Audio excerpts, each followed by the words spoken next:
ভারত এমন একটা দেশ যেখানে নিজের অধিকারের কথা বললে জেলে যেতে হয়, নিজের অধিকারের কথা বললে পুলিশের পিটুন খেতে হয়।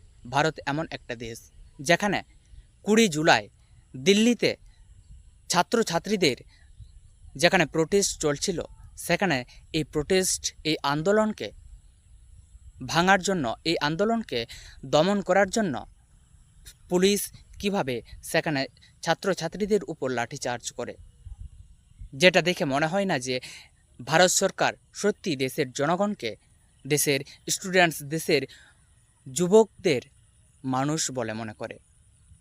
দেশের সরকার কি সত্যি এই দেশ দুর্নীতি মুক্ত করতে চায়?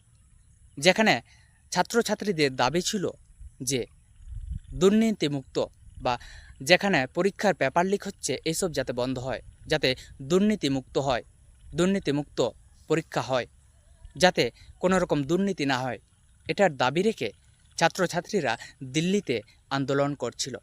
তবে এই দাবি সরকার আজ পর্যন্ত শুনছে না কেন?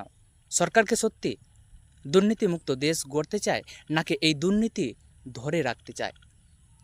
যদি সরকার দুর্নীতিমুক্ত দেশ গড়ার স্বপ্ন দেখত, গড়ার কথা ভাবত, তাহলে যেখানে ছাত্রছাত্রীরা দুর্নীতিমুক্ত বা পেপার লিক যেভাবে হচ্ছে এইসব বন্ধ করার যে দাবি রেখেছে, এই দাবিগুলো সরকার অবশ্য শুনত।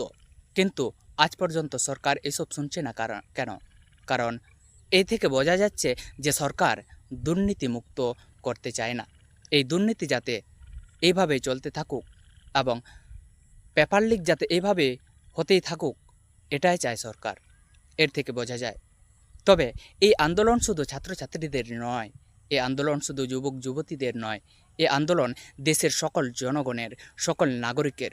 শুধু জনগণের নয়, শুধু দেশের জনগণের এই আন্দোলন নয়, এই আন্দোলনকে নিয়ে অবশ্যই দেশের বিভিন্ন রাজ্যের যতগুলো জনপ্রতিনিধি আছে, বিভিন্ন জেলার, বিভিন্ন রাজ্যের এমপি এমএলএ আছে, এদেরও এই আন্দোলনকে নিয়ে মুখ খোলা উচিত।